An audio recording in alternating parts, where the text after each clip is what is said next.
At the beginning of this season, many pundits, including people in this building in Edmonton, said, hey, the Oilers are a legitimate Stanley Cup contender. They could go all the way to the Cup final based on what we saw last year. So could the Pittsburgh Penguins. But as we all know, predictions are worth the paper they're written on. They're not worth very much because both those teams aren't in a playoff position right now. They've been bad since the season started, and they overachieved last year. They underachieved this year, and I guess we'll see the real Oiler team next season. I think the Oilers truly got fat heads. They started to think they were better than they were. Got the bad start, kept saying, there's lots of time left. There's lots of time left. It works in the NHL. You don't get the games back because you lose them in October. They're just as important as they are in January, February, March. So they didn't get the games back, dug themselves a hole, and they're unbelievably inconsistent. Yeah, last year they had 7, 8, 9 guys who had career bests. This year they've got 9, 10, 11 guys who've sagged from last year, and that's more than all it takes for a team to suffer a massive letdown, and that's what it's been. There's just over half the team is not playing as well as they did last year, so it kind of begins and ends there.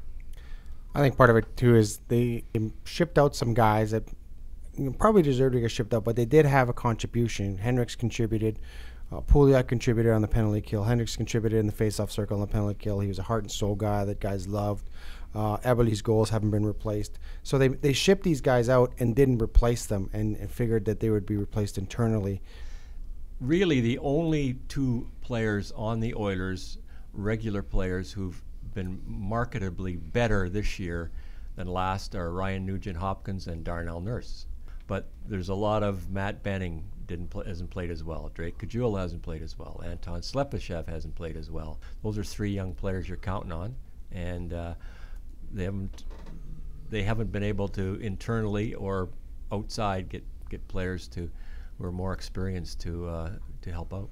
Yeah. If you get your skill guys to play on the penalty kill, that's their third biggest priority. Like number 1 is 5-on-5, number 2 is the power play, and the penalty kill is kind of this necessary evil that they need to do. But if you take a guy like Hendricks, he pours his heart into that job, takes pride in it, blocks the shots, gets patted on the bench, and it's a successful PK. But if you get skill guys to do it, how many shorthanded goals is a team going to get in a year? Like 8, 9 if you're lucky. What's the one thing that's killing this team right now? 5-on-5, they're fine. It's the home ice penalty killing that's going to end their season. Comes down to the Oilers have to start drafting better. Right. Yeah.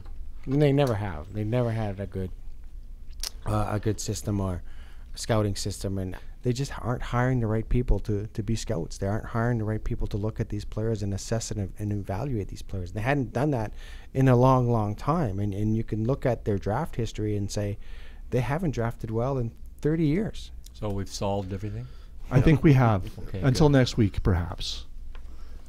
Anyways, gentlemen, thanks very much. Thank you. Thanks a lot.